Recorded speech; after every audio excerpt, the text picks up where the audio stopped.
Hi, my name is David Russo. I am one of the rabbis here at Anshemet Synagogue. And today we're going to be talking about the Yamim Noraim, the high holidays, about Rosh Hashanah and Yom Kippur, the two major holidays that kick off the Jewish calendar year. So Rosh Hashanah and Yom Kippur, as we talked about, are the Yamim Noraim, the high holidays, in some ways the most important holidays of the year. And so we see the vast majority of our community turning out on those days. It is what really helps us live up to the phrase a Beit Knesset, right? A synagogue in Hebrew is a Beit Knesset, which means a house of assembly. And so it's really when we see the community at large all coming together. And so one of the main things that we do is a source of prayer and inspiration. And so we've got props for you, everyone. So here we have the Machzor.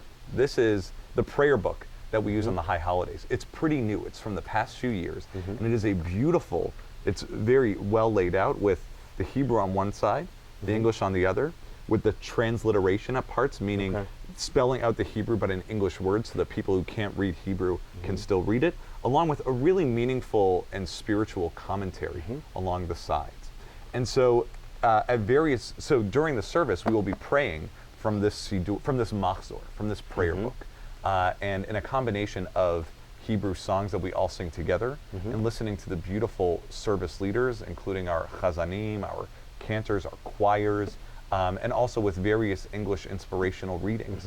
It's our time to take that step back and think about what have we been doing this past year, what are the things that we're hoping to change, and what are we hoping for in the coming year.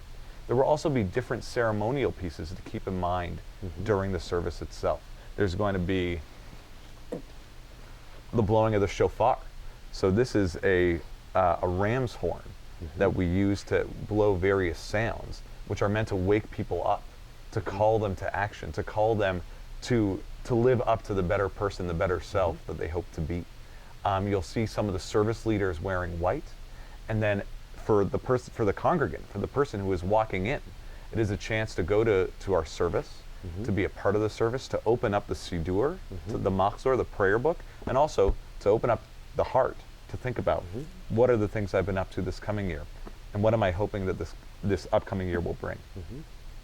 Well, I like the fact that there's English and transliteration, because when I look at Hebrew, I mean, obviously it makes no sense to me, and I would feel incredibly lost. And so I think for myself that brings a level of comfort, just knowing that I can kind of figure out what's going on. Absolutely, and that's one of our goals, is that people will really feel like they know exactly where we are in the service, and that also every part of the service is meaningful, that it is understandable. And there are a lot of parts that are sung in Hebrew, and hopefully there is that moment where even for somebody who doesn't understand Hebrew, of which there are many people who are born Jewish who don't understand Hebrew, that there's still this moment of getting lost in the beauty of the music and sound. That when we hear the powerful words of the traditional liturgy and the beautiful singing of our service leaders, of our chazanim, of our cantors, of our choirs, and of the people who lead the service, there's this moment of taking in the beautiful music and being incredibly moved by it. Well, I could see how that could be true, especially because maybe there's even an advantage in not knowing the language and just being able to be present and almost use the singing and so forth as a way to go deeper inside, or kind of as a mantra almost. Absolutely, and being able to get lost in that, and also to be able to explore the prayer book and say, oh, wait a minute, what is this prayer all about? And being able to look at the side of the commentary and say, oh, now I've had this chance to both listen to what is happening around me and to be able to read myself and explore further.